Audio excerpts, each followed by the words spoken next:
Donc je vais essayer effectivement de vous montrer comment les bandes dessinées, qui sont un support un petit peu étonnant par rapport à la sensibilisation du public à la protection du milieu marin, peuvent effectivement y contribuer. Pour moi, c'était une découverte. Je ne vous cache pas que je n'étais pas un grand lecteur de bandes dessinées. Et ça a été une opportunité quand les éditions Bambou ont sorti un premier tome qui était une émanation d'abord de J. Terry, qui est le dessinateur, qui avait dit à son compère, je dirais Christophe Cazeneuve, qu'il avait envie de dessiner des animaux marins parce que ça lui plaisait. Et effectivement, quand on voit ce qu'il a dessiné, on comprend que ça lui a plu. Donc ça a été la genèse du premier tome. Et puis, la responsable de communication des éditions Bambou m'a demandé s'il était possible de faire le lancement presse à l'Aquarium de la Porte Dorée, que vous avez cité tout à l'heure.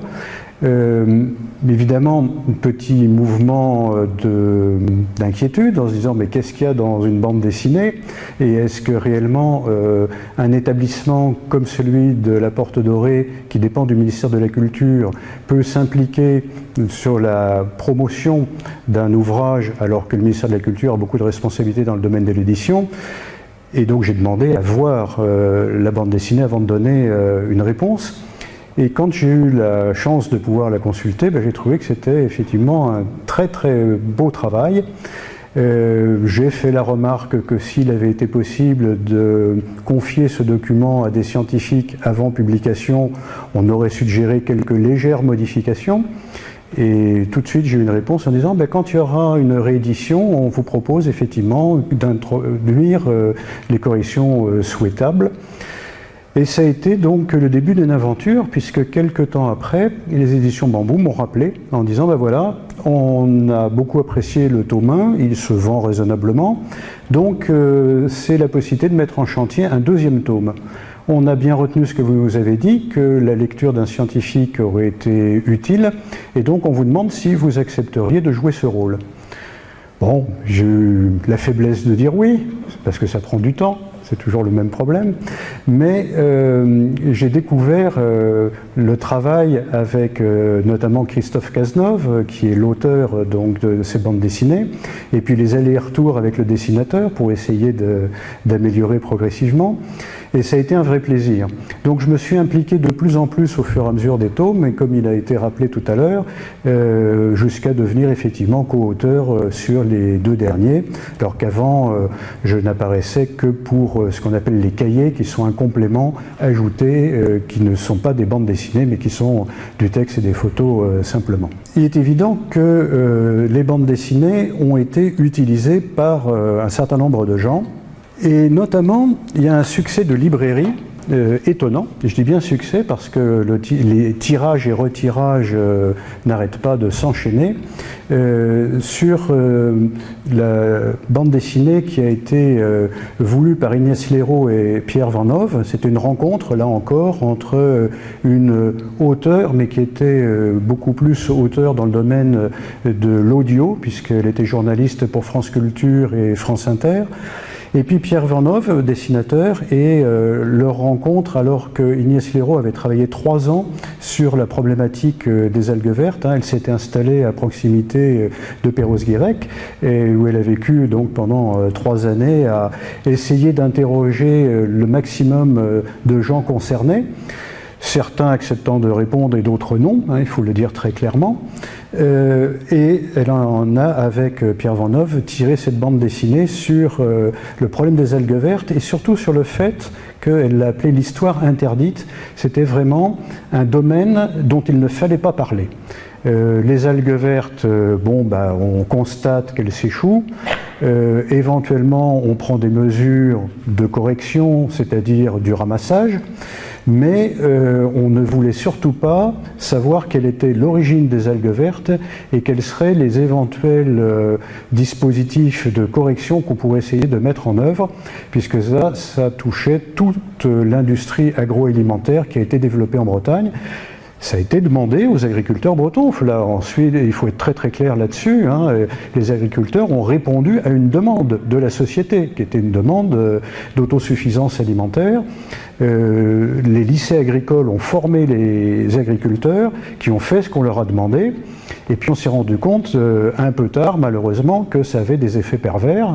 Cette production importante, hein, y compris production hors sol, que fait-on des excédents, des déchets, c'était un vrai problème. Et malheureusement, on se retrouve avec le fait qu'on a des petits fleuves côtiers, et quand on a des pluies importantes, on va avoir un lessivage des sols, et on va avoir des sels nutritifs, notamment des nitrates, qui vont être entraînés jusqu'à la mer. Et on va avoir donc dans des baies relativement fermées, et malheureusement vous entendez beaucoup parler de la baie de Saint-Brieuc à l'heure actuelle, où le mouvement finalement de l'hydrodynamique des marées est atténué, eh bien on va avoir ces algues vertes qui, avec cette source de sels nutritifs et puis le soleil, car il y en a, eh bien vont proliférer et s'accumuler donc à marée haute, se déposer. Et le problème est que ces algues sont des excellents accumulateurs de soufre, et on va avoir lors de leur décomposition production d'un gaz toxique, l'hydrogène sulfuré, avec son odeur caractéristique d'œuf pourri bien connue. Et ça a entraîné un certain nombre d'accidents dont on ne souhaite pas parler. Et donc Ignace Leroux, ayant eu des informations venant de différents horizons, a effectivement fait un certain nombre de sujets audio dans un premier temps, et puis ensuite avec Per Vornanov cette bande dessinée. Donc là on a vraiment une réponse à la question que je posais de savoir si les bandes dessinées sont un bon outil de transmission d'informations. La réponse d'Ignace Leroux est parfaitement claire, c'est oui, elle utilise ce support et elle en est tout à fait satisfaite, et l'éditeur aussi, puisqu'on a pas mal de rééditions maintenant, et donc on a une démonstration de l'efficacité de ce support. Alors un autre sujet local également, Bleu Pétrole de Guénola Morizur et Fanny Mongeron. Guénola Morizur est la petite fille du maire de Ploudalmézeau qui a subi de plein fouet l'échouage de l'Amoco Cadiz. Et donc cette bande dessinée est en réalité un peu une saga familiale, de savoir comment ça a été vécu, mais il y a un certain nombre de planches quand même qui amènent des informations et des questions qui, je pense, sont importantes à soulever. On voit là malheureusement les gens en train d'enlever comme ils le peuvent ce pétrole qui s'est échoué, parce que c'était une grande première. On n'avait pas du tout de moyens dont on commence à disposer maintenant, et finalement c'est les agriculteurs avec leurs tonalisiers qui ont été les plus efficaces pour retirer le pétrole. Alors vous allez me dire, retirer le pétrole, en réalité le déplacer, c'est une autre question.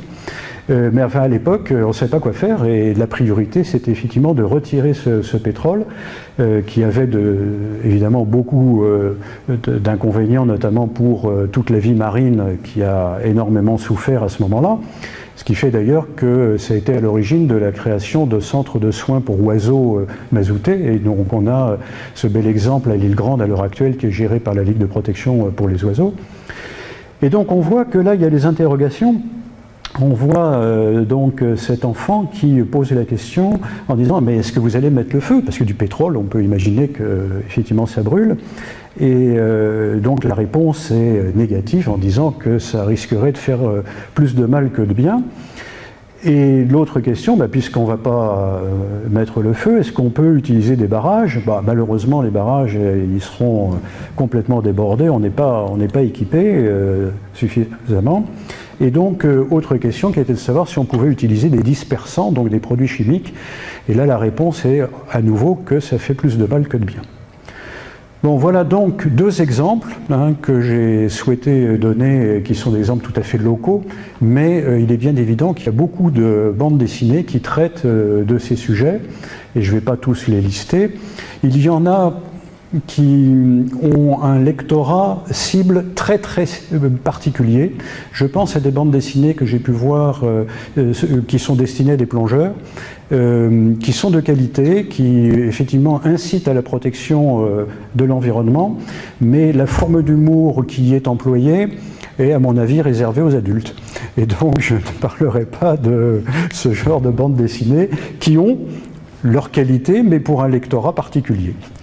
Alors, puisque j'ai évoqué donc les 6 tomes des animaux marins en bande dessinée, qui avaient été lancés par Giteri et Cazeneuve, que j'ai rejoint ultérieurement, eh bien, j'ai utilisé un certain nombre de planches pour vous montrer comment, j'imagine, moi, qu'on peut les utiliser. Alors, un exemple, là, c'est la crevette que vous voyez sur un poisson, et qui est une crevette nettoyeuse. On a effectivement des coopérations dans les animaux marins où une crevette qui évidemment par rapport notamment à la murène que vous voyez sur la 4e vignette évidemment pourrait être consommée par la murène, eh bien cette petite crevette va néanmoins pouvoir s'aventurer dans la bouche de la murène parce que la murène a fait comprendre par une mimique appropriée qu'elle souhaite se faire débarrasser d'un certain nombre de déchets alimentaires qui sont dans la bouche et qui la gênent, plutôt que de venir consommer la crevette. Et donc on a des avantages mutuels, puisque la crevette va bénéficier donc d'une nourriture apportée par, j'allais dire, les animaux qui veulent se faire déparasiter ou nettoyer, et puis ceux qui se font déparasiter parce qu'il y avait notamment des parasites qui les grattaient, eh bien, viennent chercher la crevette pour effectivement bénéficier de ces services. Alors là encore, la philosophie des éditions Bambou, c'est qu'un sujet doit tenir en une planche et se terminer par un gag. Donc, on a un crabe là, qui arrive et qui demande si il est possible de remettre en état sa carapace qui a été bosselée. Bon, bien sûr, la crevette répond que c'est pas dans ses attributions, mais elle suggère de faire appel au requin-marteau pour effectivement marteler la carapace. Bon, alors, par contre, j'attire votre attention sur ce qu'il y a juste à côté, en bas à droite. Donc il y a bien le nom crevette nettoyeuse, mais vous voyez en petit le nom latin, Stenopus hispidus, qui est le nom unique de cette crevette. C'est-à-dire que si vous allez chercher de l'information dans des livres ou sur Internet, si vous tapez crevette nettoyeuse, vous allez avoir beaucoup d'informations, parfois contradictoires. Si vous tapez Stenopus hispidus, vous n'aurez d'informations que par rapport à cette crevette-là, et vous pouvez espérer avoir des informations valides. Donc, il est utile d'utiliser ce nom latin un peu rébarbatif a priori, pour qu'on sache de qui on parle exactement. Je vais prendre un exemple. Si vous allez à la poissonnerie ici et que vous demandez du loup, vous venez de Méditerranée, vous avez l'habitude de consommer ce qu'ici on appelle le bar, mais là-bas c'est le loup. Vous demandez du loup, et bien le poissonnier va peut-être vous sortir quelque chose. Un animal qui, si on ne veut pas d'ambiguïté, serait Anarchas lupus, qui est un poisson qui est beaucoup plus nordique, avec 2 grandes dents, d'où le nom lupus, le loup. Et effectivement, on peut parfaitement l'appeler le loup. Donc un Méditerranéen qui demanderait du loup serait assez surpris du résultat. Donc c'est pour ça que je ne vous conseille pas d'aller demander de l'Anarchas lupus à la poissonnerie, où là quand même on va vous regarder avec des yeux un petit peu surpris. Mais si vous cherchez des informations, il est utile, voire nécessaire, d'aller récupérer le nom latin, le binôme, c'est Linné, avec quand même un bon moment qui a défini cette nomenclature binomiale, pour que ce soit les végétaux ou les animaux, quand on parle de quelque chose, au niveau international, tout le monde parle exactement de la même chose.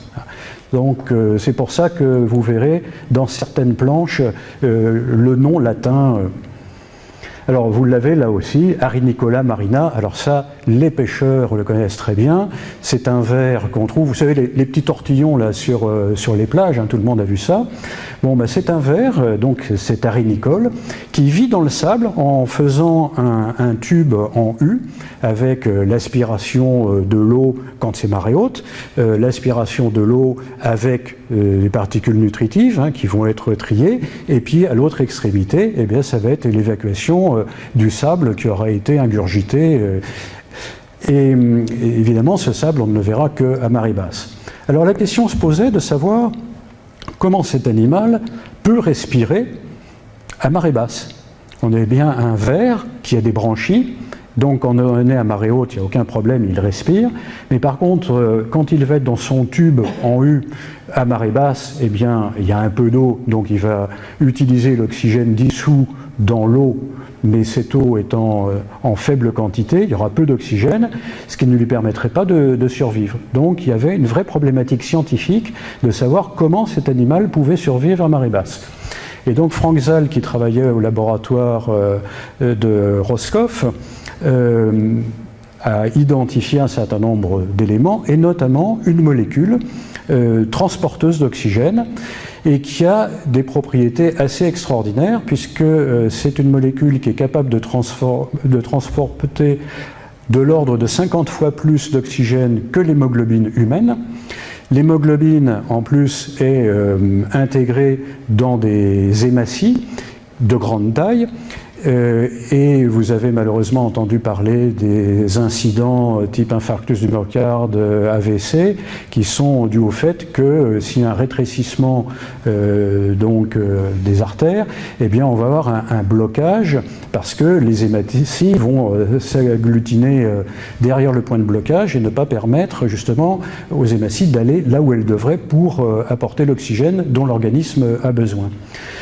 Et là, il se trouve que cette molécule est de très très petite taille et n'est pas contenue dans une cellule, et donc peut passer éventuellement lors de ces rétrécissements. Donc là, on envisage évidemment des applications médicales très importantes, et j'aime bien attirer l'attention sur le fait que la recherche fondamentale, c'est-à-dire la question, mais comment cet animal peut vivre à marée basse ?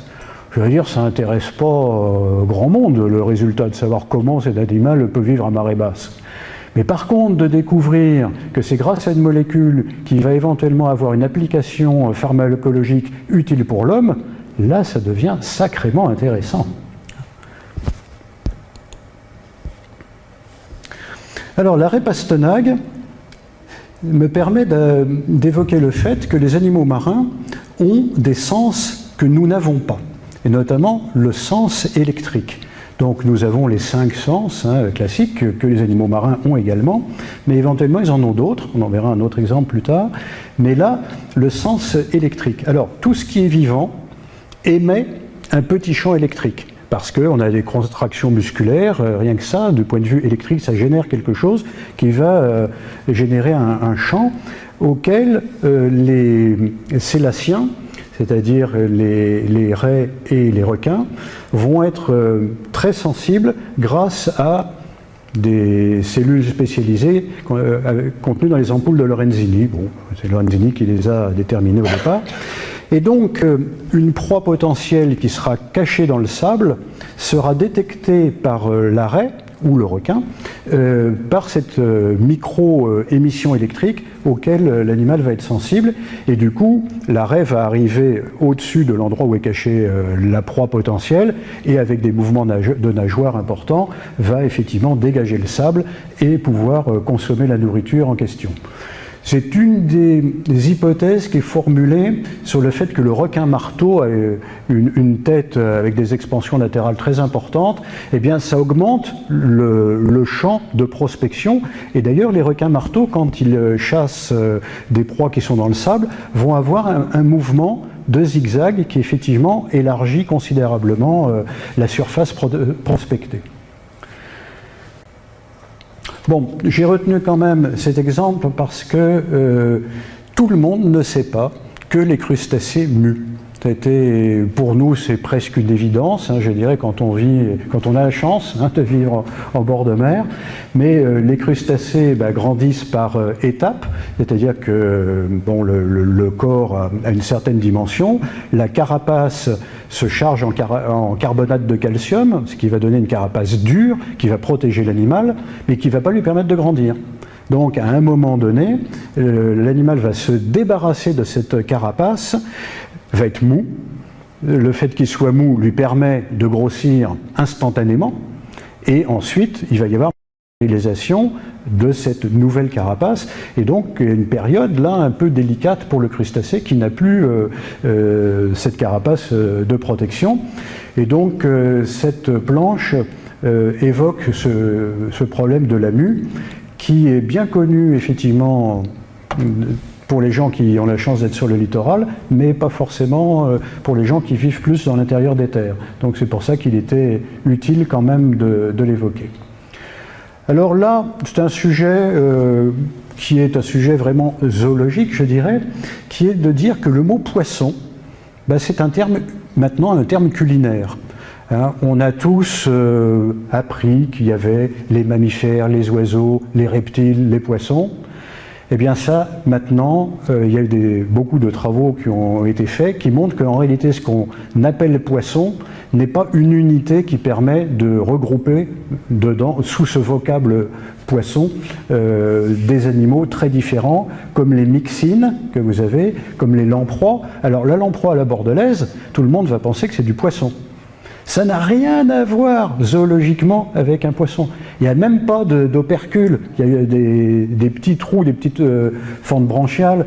Il n'y a pas de bouche articulée. Enfin, du point de vue zoologique, c'est totalement différent. Et puis, on va aussi différencier ce qu'on appelle les poissons osseux et les poissons cartilagineux. Et donc, le mot poisson est un terme culinaire parfaitement accepté, mais qui n'est plus un terme zoologique. Même chose d'ailleurs pour les reptiles. Les reptiles, si je suis amené à vous dire que le crocodile est beaucoup plus proche des oiseaux que des tortues, ça remet en cause évidemment un certain nombre de choses que nous avons apprises. Mais ce sont les progrès de la science, et donc il va falloir qu'on modifie notre vocabulaire. Bon, on a un peu de temps devant nous. Alors je vous disais tout à l'heure que les poissons bénéficient d'un sens supplémentaire qui est la perception au champ électrique. Et bien là, on a un autre sens qu'on essaye d'illustrer, qui est la perception des vibrations. Alors nous percevons certains types de vibrations par l'ouïe. Mais les poissons, grâce à ce qu'on appelle la ligne latérale, donc ce sont des écailles qui sont percées, et en dessous il y a des cellules spécialisées qui vont être sensibles aux vibrations. Ça permet aux poissons de se localiser dans leur environnement et de percevoir ce qui se passe. Vous avez même des poissons aveugles qui donc n'ont pas de possibilité de vision et qui se repèrent dans leur environnement en nageant. Le fait qu'ils nagent, ça génère des vibrations qui vont se répercuter sur les obstacles, et ça va leur permettre ainsi d'y être sensibles et de se faire une représentation de leur environnement. Donc la ligne latérale est un sens supplémentaire. Donc vous voyez que les BD finalement sont un outil qui permet d'obtenir des connaissances qu'on n'aurait pas forcément été chercher habituellement.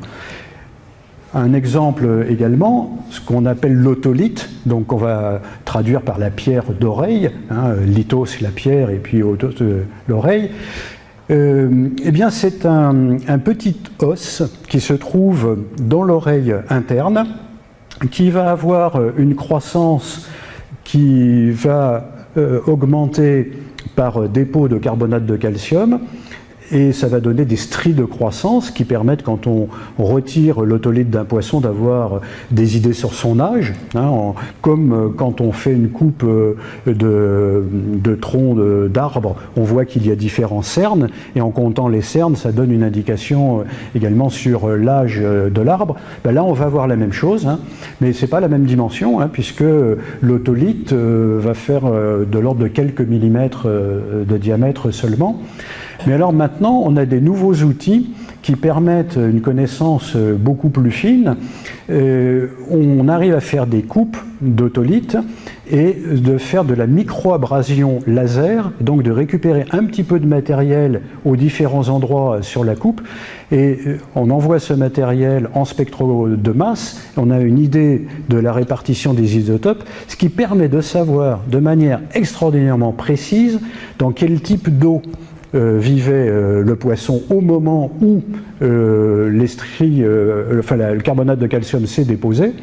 Donc on saura si, pour un poisson par exemple qui fait des migrations d'eau douce à eau de mer, les anguilles, les saumons, on saura à quel moment s'est faite la migration, puisqu'on a vraiment les indicateurs et de température et de salinité. On parle de la boîte noire du poisson qui renseigne sur la vie de ce poisson. Bon, alors on finit par un gag évidemment, mais d'attirer l'attention sur le fait que cet otolithe est un outil extraordinaire pour la recherche et qui maintenant est de plus en plus utilisé.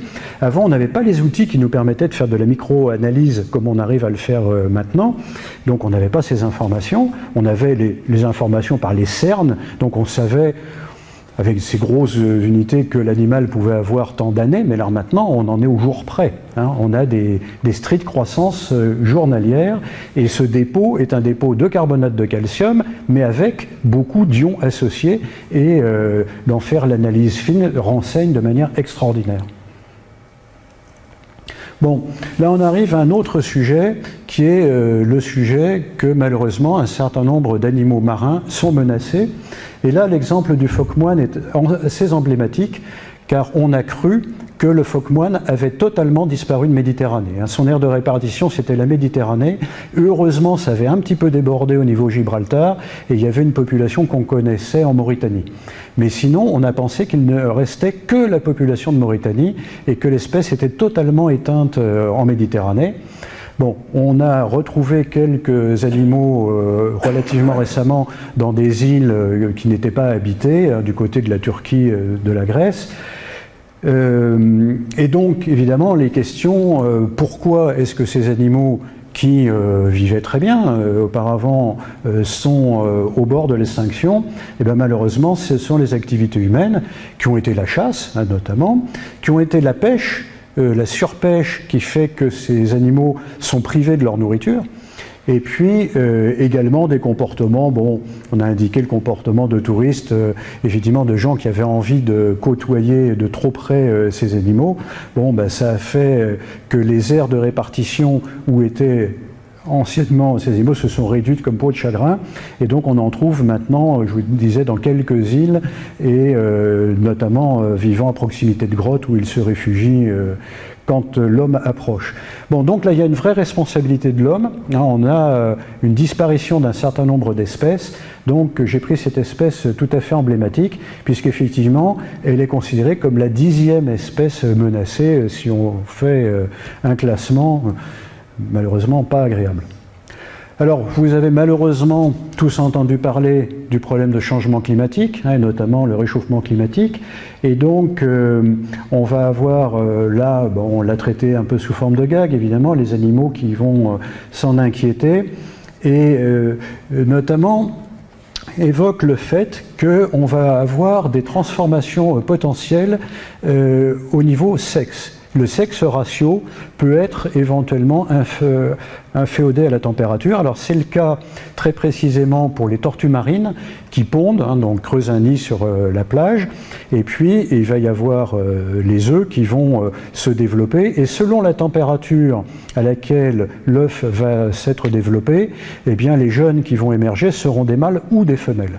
Alors dans une même ponte, selon la profondeur à laquelle sont les œufs, on va pouvoir avoir des mâles et des femelles, et puis bon, il y a des nids qui seront creusés plus ou moins profondément, plus ou moins ensoleillés. Bon, on peut espérer que la nature fait bien les choses et qu'il y a un sexe ratio à peu près équilibré, mais là avec le réchauffement climatique, eh bien malheureusement on risque d'avoir des populations de tortues où il n'y aura plus qu'un seul sexe, Et là, ça ne durera pas très longtemps, évidemment, s'il n'y a plus qu'un seul sexe. Bon, et donc le gag, évidemment, de dire, en jetant leurs déchets, notamment des réfrigérateurs, l'homme amène la pollution et la solution simultanément. Bon, c'est le clin d'œil dont je vous parlais. Alors, cette planche sur la surpêche, elle est intéressante à plus d'un titre, et notamment parce qu'elle a été commandée par l'Union européenne. Donc, il se trouve qu'il y a des gens dans l'Union européenne qui ont lu ces bandes dessinées, qui ont trouvé, eux, que c'était un bon outil de sensibilisation. Ça, c'est clairement leur réponse. Et ils ont commandé 5 planches. Donc, il a fallu travailler. Mais alors, par contre, avec un cahier des charges extrêmement précis. Et donc, c'est limité un petit peu la créativité. Mais c'est intéressant de savoir que l'Union européenne a passé cette commande et utilise ces planches tout à fait en dehors des cytomes dont on a parlé. Et il y a une vie propre, j'allais dire, de ces planches. Il y en a même qui ont été animées. Ce qui a pas, c'est qu'on prend le dessin et puis il y a des techniques d'animation qui permettent effectivement de faire un peu bouger les personnages. Ce qui a un peu gêné les auteurs en disant c'est plus notre travail. Notre travail a été modifié sans même qu'on en soit au courant, pour dire les choses honnêtement. Mais de se dire que l'Union européenne a demandé donc à des auteurs et dessinateurs de bandes dessinées de faire des outils qu'elle exploite pour expliquer notamment ce que sont là, dans ce cas, les aires marines protégées, qui effectivement sont un très bon outil par rapport aux problématiques de la surpêche, parce qu'assez souvent, par rapport à la surpêche, on dit il faut augmenter la taille des mailles des filets, ce qui permet aux jeunes de passer à travers, et donc on dit on essaiera de ne pêcher des poissons qu'après qu'ils se soient reproduits au moins une fois. Bon, c'est un argument qu'on retrouve très fréquemment. Simplement, quand vous regardez le nombre d'ovules produits par une jeune femelle et le nombre d'ovules produits par une femelle âgée, ça peut être un rapport de 1 à 100. Donc en réalité, on a tout intérêt à protéger des femelles âgées. Et évidemment, les techniques de pêche sont telles que la probabilité de pêcher un animal, plus il est âgé, plus elle est importante cette probabilité. Donc on a maintenant de moins en moins d'animaux âgés de grande taille. Et donc la solution, effectivement, est d'avoir des aires marines protégées dans lesquelles on ne pêchera pas du tout. Et donc on laissera certains individus se développer jusqu'à un âge, je dirais, canonique, mais qui permet d'avoir un grand nombre de gamètes, ce qui va permettre d'ailleurs de repeupler par effet qu'on appelle de débordement à l'extérieur donc de la réserve. J'ai vécu un exemple à Monaco, quand le prince régnier a souhaité créer une réserve sous-marine à Monaco. Évidemment, il n'a pu la créer qu'à l'échelle géométrique de ce qu'est la principauté. Et quand il en a parlé au commandant Cousteau, qui était le directeur du musée océanographique de Monaco où je travaillais à l'époque, Gic, comme on l'appelait, le commandant Cousteau, a presque éclaté de rire en disant « mais c'est pas une réserve, c'est une caricature de réserve compte tenu de la superficie ». Et puis les pêcheurs locaux se sont émus en disant « mais nous, notre zone de pêche, qui était déjà pas bien grande, elle est encore réduite, c'est une catastrophe ». Eh bien, 5 ans après, ce sont les pêcheurs qui ont demandé que l'on fasse une extension de la réserve. C'est-à-dire qu'ils pêchaient tellement plus, donc à l'extérieur de la réserve, que ce qu'ils pêchaient auparavant sur l'ensemble de la zone, qu'ils se sont dit il y a une telle amélioration qu'il faut aller encore plus loin. Bon. Donc les aires marines protégées sont un outil de protection extrêmement efficace et qu'on aurait tout à fait intérêt à développer, y compris au bénéfice des gens qui sont momentanément privés d'un lieu de pêche, que ce soit d'ailleurs pêche récréative ou pêche professionnelle. Ce serait l'intérêt de tous les pêcheurs qu'il y ait des aires marines protégées où il n'y ait pas de pêche, mais qui leur permettent des pêches beaucoup plus abondantes à l'extérieur par ce phénomène de débordement. Alors le poisson lapin, je suis un petit peu gêné là du nom vernaculaire parce que il a au moins une vingtaine de noms. D'autant plus que c'est un poisson qui ne vit pas sur nos côtes, donc on n'a pas de nom pour le nommer, donc on a essayé de faire des approximations. C'est un animal qui vit en mer Rouge et qui est bien connu là-bas, et qui a profité de l'ouverture du canal de Suez pour pénétrer en Méditerranée. Et là, il est arrivé en Méditerranée où il n'avait plus ses prédateurs, donc il s'est développé, multiplié, et donc c'est une espèce qui n'existait pas en Méditerranée et qui maintenant est une espèce invasive, avec l'énorme inconvénient que c'est une espèce qui est toxique. C'est l'équivalent du fugu dont vous avez dû entendre parler, bon, il est consommé au Japon. Enfin, au Japon, au restaurant, pour servir du fugu, il faut avoir fait 5 ans d'études. Hein. On ne blague pas là, hein. C'est vraiment une préparation très très minutieuse. Et il y a néanmoins quelques accidents chaque année. Et donc, la toxine produite par cette famille de poissons, les tétrodons, c'est la tétrodotoxine qui, en termes d'efficacité, est la deuxième toxine après la botuline. Donc, il faut très peu de quantité de tétrodotoxine pour intoxiquer, y compris un homme. Hein, on a des cas de mortalité, malheureusement, je parlais du Japon, mais à d'autres endroits. Alors, en mer Rouge, il était connu. Les pêcheurs, évidemment, ne le mettaient pas sur le marché quand ils en prélevaient. Par contre, quand c'est arrivé en Méditerranée et abondant, bah, les pêcheurs l'ont commercialisé. Et il y a eu des campagnes à la télévision, de spots télé, 8 fois par jour en Grèce, pour être sûr que l'ensemble de la population allait entendre parler de ce phénomène, puisqu'il y a eu des accidents malheureusement. Alors cette espèce, bah, elle se développe bien.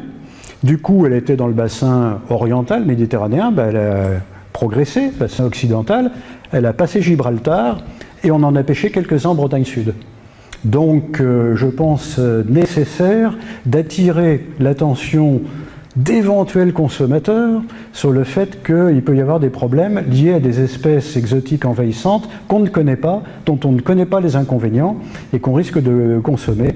Donc moi j'aime beaucoup cette planche parce que le fait que la BD attire l'attention des gens sur le fait qu'il faut faire attention, d'autant plus je vous dis il y en a maintenant quelques-uns en Bretagne Sud qui ont été pêchés, eh bien là je dis on fait œuvre utile, y compris au niveau sanitaire. Alors bon, le cas d'espèce, gag fin, certains m'auront reconnu, JTRI s'est amusé, et effectivement, de dire les scientifiques qui cherchent des espèces nouvelles, là, une nouvelle espèce de méduse, ben non, en réalité, c'est le sac plastique. Et donc, ça permet d'attirer l'attention sur la pollution, notamment la pollution plastique, dont vous avez bien entendu parler, hein. C'est-à-dire que c'est un fléau. Et alors, évidemment, c'est une pollution, je dirais, esthétique. Et on peut se demander quels vont être les inconvénients.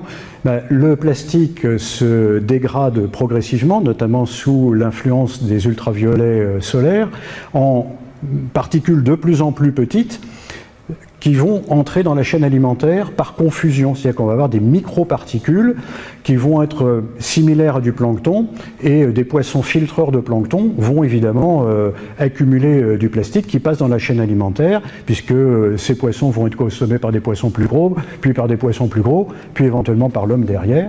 Donc il y a une partie quand même du plastique dont on sait qu'il passe dans le tractus digestif et qu'il est excrété. Bon, donc il n'y reste pas, mais il y a une partie qui reste dans les tissus, et là ça pose évidemment des questions de type sanitaire. Un autre problème qu'on n'imagine pas, c'est que ce plastique flottant va servir de radeau qui va permettre à des espèces de se disséminer à des endroits où elles n'auraient pas été autre part. Et là encore, il y a des conséquences sanitaires. On est maintenant tout à fait sûr que les vibrios se déplacent de cette manière, et donc il y a un vibrio qui est responsable quand même du choléra, hein, ne l'oublions pas. Il y a des vibrios qui sont responsables de maladies pour les poissons, donc pour l'aquaculture en mer ça va poser des problèmes. Et donc on va avoir une dissémination comme ça de bactéries et de virus qui vont s'accrocher sur ces microparticules, qui vont dériver selon les courants, et qui vont arriver à des endroits où ils n'étaient pas présents auparavant, et va poser évidemment des problèmes. Donc je vous remercie pour votre attention, et puis j'essaierai de répondre à vos questions si vous en avez.